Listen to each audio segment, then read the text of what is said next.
Assalamualaikum warahmatullahi wabarakatuh. Waalaikumsalam warahmatullahi wabarakatuh. Alhamdulillah. Alhamdulillahi rabbil alamin. Wassalatu wassalamu ala asrofil anbiya'i wal mursalin. Sayyidina wa maulana Muhammadin wa ala alihi wa sahbihi ajma'in. Ketemu lagi dengan Mr. TM dengan uraian-uraian ilmiah tinggi tentang metodologi, metafisika, tasawuf, eksakta ilmiah. Bertempat di Kampus Taklim Ma'rifat Makassar. Judul yang kita angkat kali ini adalah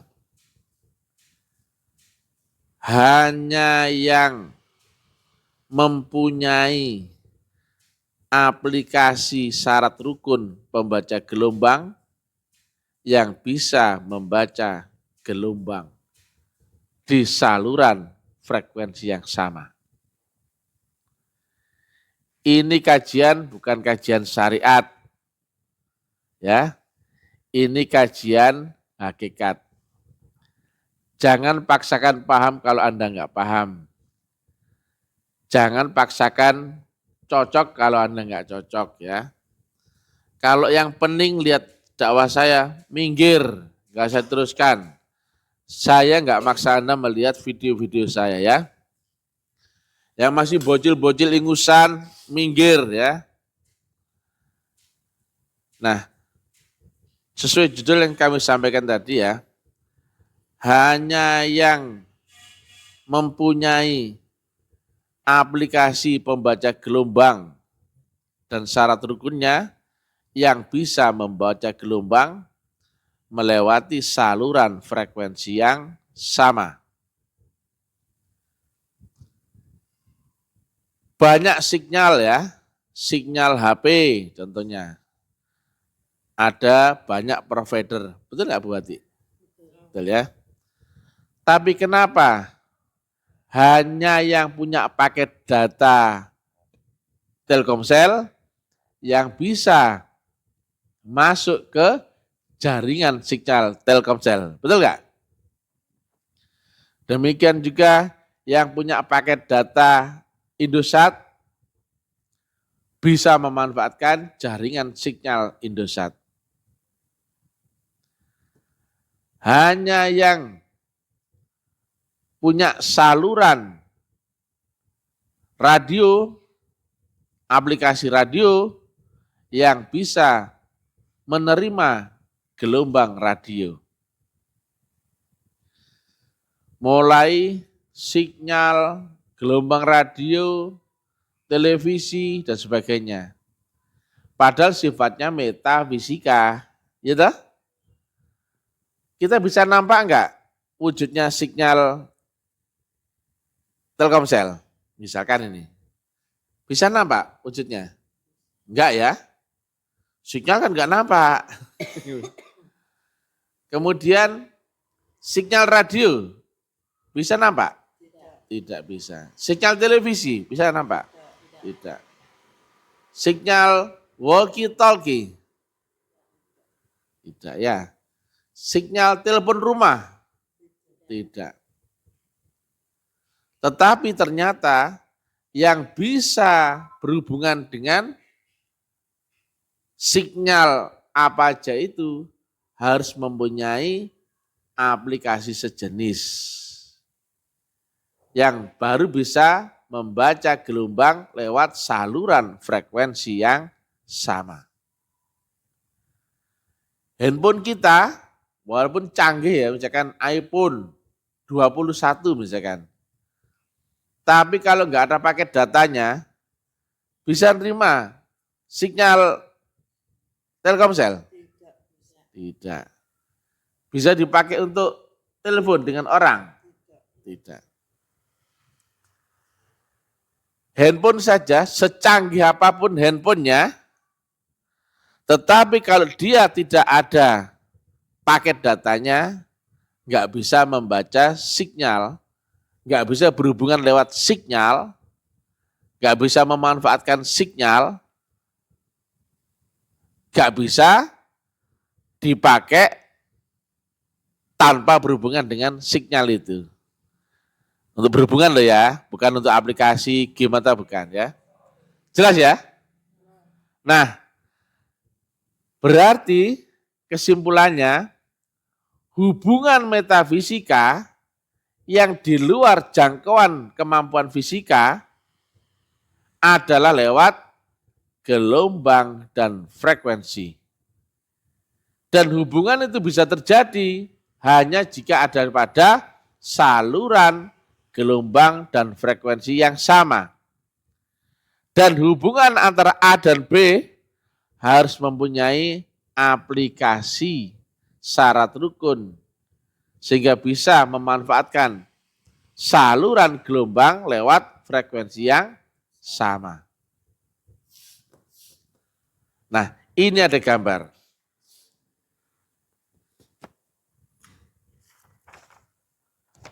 Ya. Anggap aja ini Allah. Ini manusia. Jaraknya sepanjang apa? Cahayanya. Kalau Nabi bilang cahaya, nurun ala nur. Kalau misalnya saya bilang gelombang. Boleh nggak? Boleh, semuanya cuma kias. Nah, jarak kita dengan Allah adalah sepanjang gelombangnya atau cahayanya. Hubungan kita dengan Allah adalah sepanjang gelombang cahayanya. Kita mengenal Allah lewat gelombang cahayanya. Kita berhubungan dengan Allah lewat gelombang cahayanya. Di kalimat awal tadi adalah berhubungan dengan metafisika. Kita dalam fisika ternyata harus lewat hubungan metafisika ya. Apalagi ultra metafisika. Apalagi maha metafisika. Dan di alam metafisika ternyata yang bisa mengaplikasikan gelombang lewat saluran frekuensi yang sama harus punya aplikasi sejenis. Ya. Dan juga punya alat pembaca gelombang loh ya, intinya. Ini gelombang, kita harus punya alat pembaca gelombang atau aplikasi pembaca gelombang. Baru bisa berhubungan dengan dia memakai gelombang. Karena apa? Lewat saluran frekuensi yang sama. Hubungan telepon, handphone, WA, contohnya WhatsApp, video call, kemudian telepon rumah, walkie-talkie, radio, televisi. Semua yang hubungan metafisika ternyata harus memakai prinsip dasar tadi. Jarakmu ini sudah metafisika. Ada gelombang dan frekuensinya atau saluran channelnya. Nah, kita bisa memanfaatkan saluran channel panjang gelombang tadi harus punya aplikasi pembaca gelombangnya juga dulu. Baru bisa memanfaatkan hubungan lewat gelombang. Mohon maaf ya, agak rumit memang ya bahasanya ya. Hati-hati ya. Baru bisa dipakai berhubungan. Tetapi panjang gelombang pembaca gelombang itu harus dipunyai ini dulu. Jika tidak dipunyai ini, walaupun jarakmu dengan Allah itu ada sepanjang gelombang nurnya, tetapi kau nggak bisa nangkep, kau nggak bisa memanfaatkan panjang gelombang itu untuk berhubungan dengan Allah yang maha rahasia. Itu ya.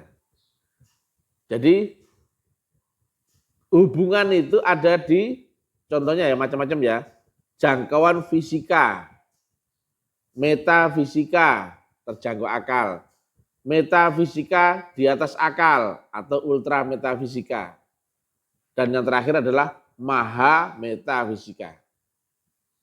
Inilah kenapa di surat Asy-Syura 52 yang disebut orang-orang beriman adalah orang yang ditanamkan aplikasi pembaca gelombang nur Allah. Bunyinya begini. Silakan baca sendiri nanti ya, Asy-Syura 52. Dan demikianlah kami wahyukan kepadamu Quran atas perintah kami, yang sebelumnya kau tidaklah mengerti apa itu kitab Quran, tidak pula mengerti apa itu iman. Demikian ini keduanya kami jadikan nur, dan kami tunjuki siapa yang kami kehendaki di antara hamba-hamba kami. Jika ini panjang gelombangnya adalah nurun ala nur, manusianya harus ditanamkan nur juga. Kenapa? Yang bisa membaca nur ya nur juga, karena dari dimensi lebih tinggi. Jadi manusia kan dari dimensi rendah, Allah dimensi maha tinggi. Dimensi yang rendah nggak mungkin bisa mendeteksi dimensi lebih tinggi, alatnya nggak mampu. Nah itu dia. Maka manusia nggak bisa memakai gelombang akalnya, apalagi gelombang alam bawah sadar yang nggak mampu, karena ini dimensi di atasnya akal. Makanya di surat yang lain ya, tidak satu pun jin dan manusia bisa melampaui batas langit dan bumi kecuali beserta kekuatan Tuhan. Sama ya. Cuman bahasanya masih bahasa kias semua ya, belum jelas ya. Kami lanjutkan ya. Termasuk di ayat yang lain, tidak satu pun jin dan manusia bisa melampaui batas langit dan bumi kecuali beserta dengan kekuatan Tuhan. Itu masih bahasa kuno, susah dimengerti. Untung dijelaskan oleh Mr. TM. Karena kemampuan kita terbatas, Tuhan maha tak terbatas. Jaraknya ada limit. Limit itu adalah adaptasi khusus. Enggak langsung menjadi mutlak, tidak bisa. Karena mutlak dan relatif itu tidak ketemu. Maka relatif menuju mutlak harus beserta faktor mutlak. Maka hasilnya adalah adaptasi limit mutlak. Enggak langsung mutlak. Dan untuk menuju dimensi tinggi, kita nggak bisa memakai dimensi kita. Kemampuan kita nggak bisa. Apalagi kemampuan alam bawah sadar, nggak mungkin. Ini saja ya, diterangkan Nabi, ada 7 lapis langit dimensi kesadaran. Allah maha sadar. Kemampuan kita terbatas ya, akal kita di sini. Akal nggak bisa masuk akhirat, nggak bisa. Makanya kecuali mendapatkan faktor Tuhan. Coba saya lupa ayatnya tadi ya, cuma bunyinya itu tadi. Makanya di Asy-Syura 52 ditanamkan nur iman dan nur kitab. Dari mana? Kami. Bahasa begitu. Kami. Siapa kami? Antara Allah yang di arsy dan Allah yang di dunia. Siapa Allah di dunia? Utusannya. Berarti ada campur tangan Tuhan lewat Rasul utusannya yang di dunia. Nah, walaupun ada nur Allah, ada nurun ala nur, yahdillahu linurihi mayyasha. Kalau kita nggak dapatkan penanaman nur, faktor Tuhan, atau aplikasi pembaca gelombang, maka nggak mungkin bisa naik dimensi masuk ke akhirat. Enggak mungkin. Karena jelas diterangkan di dalam Quran ya. Saya dasarnya Quran loh ya. Orang bilang katanya itu enggak jelas. Saya bilang Quran, baca sendiri ayatnya. Cuman saya enggak hafal. Tidak satu pun jin dan manusia Ar-Rahman 33 ya. Nah, Ar-Rahman 33. Bisa melampaui batas langit dan bumi kecuali beserta kekuatan Tuhan. Loh ini. Itulah kenapa Allah menciptakan jin dan manusia untuk beribadah. Tetapi yang mendapatkan perintah ibadah khusus bagi yang beriman. Air ini dibikin untuk diminum, betul nggak? Tetapi untuk minum air ini harus melewati rukun dan syarat. Contohnya bukalah botolmu, lah gitu. Baru kerucuk-kerucukan di cangkemmu, seperti itu. Ya, gak kemudian semua orang bisa otomatis bisa menyembah, tidak. Diciptakan untuk menyembah, tetapi yang bisa menyembah adalah yang telah melewati rukun dan syarat. Demikian juga ada nur Allah itu ada. Semua tahu secara teori. Tapi yang bisa memanfaatkan nur Allah itu untuk berhubungan dengan Allah. Kenapa? Jarakmu dengan Allah sepanjang nurnya. Kau kenal Allah lewat sifat nurnya. Hubunganmu dengan Allah lewat nurnya. Kau merambat ya, naik di masjid menuju Allah lewat nurnya. Sayang jika kau tidak bisa ketemu mengaplikasikan nurnya untuk bisa berhubungan Allah. Kenapa? Kau tidak mempunyai aplikasi nur pembaca gelombang. Sama seperti sekalipun HP-mu canggih misalkan, tapi kalau kau tidak punya paket data, kau nggak dapatkan wifi, nggak bisa dipakai. HP itu diciptakan untuk dipakai komunikasi dan bla bla bla, betul nggak? Tapi untuk dipakai komunikasi dan bla bla bla harus melewati rukun dan syarat. Kamu nggak beli paket data, ya nggak bisa dipakai telepon dan sebagainya. Atau kau nggak ada jaringan wifi yang support, betul nggak? Betul nggak? Itulah ya gambaran bagaimana kau berhubungan, berkomunikasi dengan Allah ya. Tetapi kau harus temukan dulu alamat channelnya Allah yang di dunia. Makanya di ayat As-Surah 52 menyebut kami. Gak usah kita membahas Allah di arsy, kejauhan. Dia laisa kamitslihi syai'un. Kau harus ketemu Allah yang di dunia. Tuhannya manusia. Rupa manusia. Tuhannya anjing. Di alam anjing rupa apa? Anjing. Rajanya anjing. Tuhannya kambing. Di alam kambing rupa apa? Kambing. Raja kambing. Nah, cuman secara teori kami nggak panjang lebar ya. Kami ke arah praktikal, makanya kami menyebut dakwah ini adalah metodologi metafisika, tasawuf, eksakta ilmiah.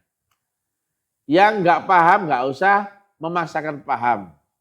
Yang nggak ngerti nggak usah memaksa ngerti. Dan jangan tanya ke saya. Saya bukan petugas informasi. Saya kan nggak memaksa Anda untuk nonton video saya. Jadi saya nggak memaksakan Anda harus paham. Kenapa kemudian Anda tanya ke saya? Karena merasa nggak paham. Saya kan nggak memaksa Anda paham. Jadi yang telepon ke saya, tanya ke saya, hati-hati akan saya blokir. Cocok telan, nggak cocok muntahin. Kalau kau ngamuk, oh nanti berubah dengan abah saya ya. Biar kau dipeceli kepalamu, kapok kau ya. Ya. Ini ilmiah tinggi, konsumsi publik. Berarti nasional apa sektoral ini? Nasional. Nah, kalau sumbu pendek cepat meleduk, kenapa? Enggak paham. Ini jenis-jenis ilmu yang mungkin belum tentu kau kuasai, kau tahu. Maka pengetahuanmu gak bisa menjangkau uren-uren yang disampaikan oleh Mr. TM. Jangan marah. Logikanya bagaimana? Yang lainnya saja lo bisa mengerti, betul nggak? Oh, bagus, bagus, bagus. Kenapa kok ada yang bilang, oh itu sesat? Kan aneh. Kalau katamu sesat, kenapa kata orang bagus? Harusnya kau belajar. Namanya belajar itu, kau itu adaptasi untuk belajar ngerti. Jangan kemudian ilmu yang di luar semuanya, kau paksa harus paham dengan pandanganmu. Kalau nggak sesuai dengan aku, semuanya salah, semua kafir, semua sesat. Padahal kau belum tahu. Ya, Dodi Sefriadi, viralkan ya. Viralkan ya. Katamu kan MTM ada yang sesat. Kau nyuruh-nyuruh orang tangkap. Viralkan ya. Viralkan. Nanti insya Allah ya. Makin banyak orang akan mencari saya. Buktinya apa? Saat ini banyak yang menghubungi saya, kepingin belajar.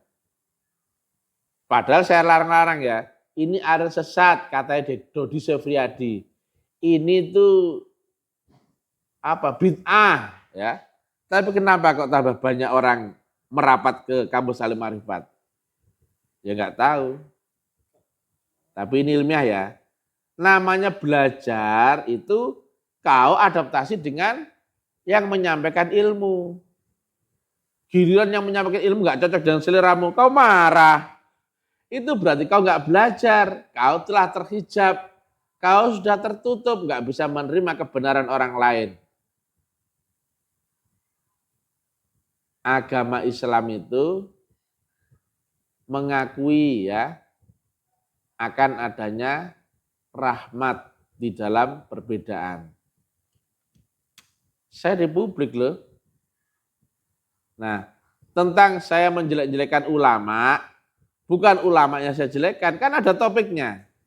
Yang tidak bisa menjelaskan praktek syahadat. Buktinya apa?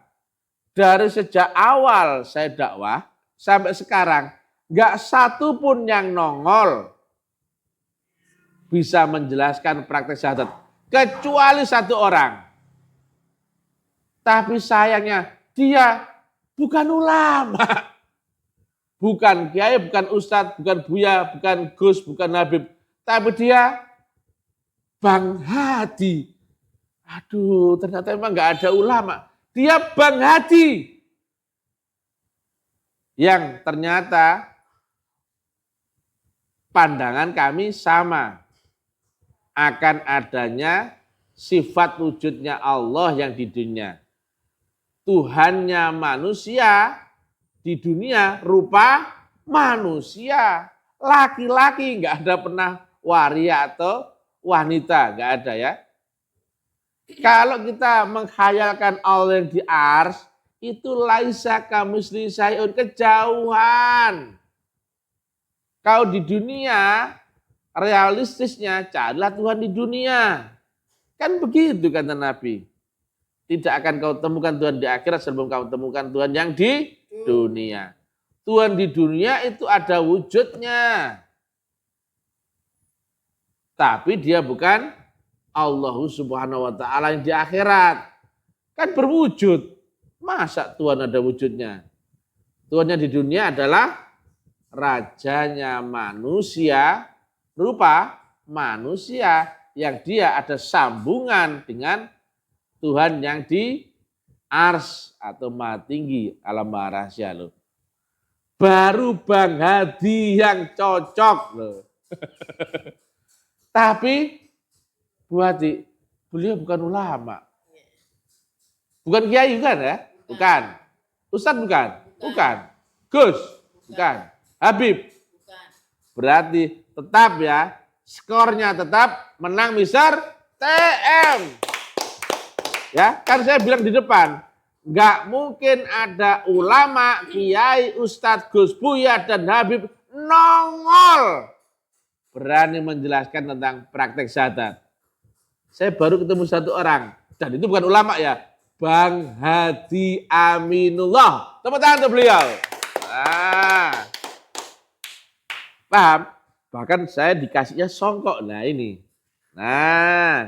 dari beliau ini, kan? Paham ya? 3 tahun loh ya. Lebih ya 3 tahun ya. Di publik loh ya. Makanya jangan kemudian menganggap saya sesat. Sesatnya di mana? Terangkan dulu. Nggak cocok, langsung kau bilang sesat, kau hakimi sesat. Suruh-suruh orang tangkap. Siapa kau memangnya? Sampai saat ini loh ya, nggak ada yang mampu menerangkan praktek syahadat. Ada nggak yang nongol? Ulama Kiai Ustadz Gus Habib? Nggak ada toh. Kau aja nggak ngerti, Dodi Sefriadi. Makanya pelajari simak baik-baik. Kau pun boleh belajar sini, tapi bayar dan ngemis, ya. Jadi kau jangan belagu di sini. Karena apa? Di sini bayar. Karena kami nggak butuh murid. Ini ilmu khusus disampaikan di umum, maka lewat cara yang khusus. Makanya caranya unik. Yang bisa masuk ke kampus Alim Ma'rifat pun disaring dengan cara yang khusus. Gak semua orang diterima. Kau mau tanya-tanya, saya tolak, saya blokir. Kau tanya buat apa sih? Buat paham. Kau gak paham pun gak apa-apa. Kau pening saat nonton. Kenapa kau tonton? Betul ya? Nah, kemudian dibangunlah narasi, video saya dipotong-potong.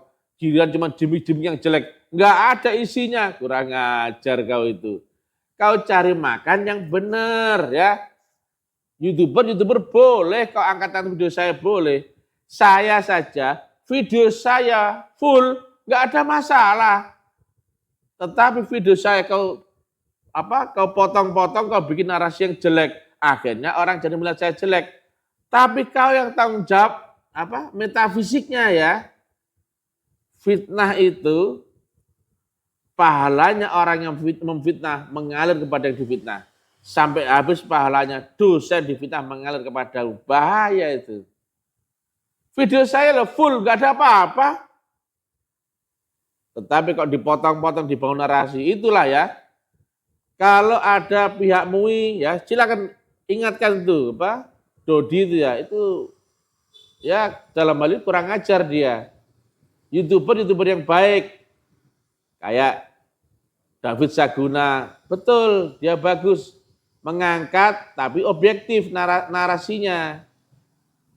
Beliau host objektif, silakan dinilai sendiri, ambil manfaatnya. Kalau cocok, kalau nggak cocok ya jangan dipakai loh. Enak toh? David Saguna orang Nasrani, mengakui dakwah saya. Lah kau yang Islam kok malah marah-marah mencak-mencak. Mencak-mencak itu contohnya kalau kau sudah bisa menyalahkan saya. Dalam hal ini masalah uren-uren saya. Contohnya kalau kau bisa menjelaskan praktek syahadat secara ilmiah, kau bisa, baru kau salahkan saya. Kan saya challenge, gak bisa jawab, keduluan marah. Berarti kau sumbu pendek, Dodi ya. Gitu ya. Jangan tonton kalau gak mampu ya. Ini nalar ilmiah tingkat tinggi. Jangan paksakan paham kalau kau gak paham. Jangan paksakan cocok kalau gak cocok. Begitu kau pusing, kau gak cocok, tinggalin saja. Ini gak boleh dilihat ya. Anggap aja itu aurat ya, gak boleh dilihat ya. Ya. Karena apa? Ini siapa nih? Ini siapa? Mr. TM yang brilliant, baik hati dan tidak sombong. Assalamualaikum warahmatullahi wabarakatuh.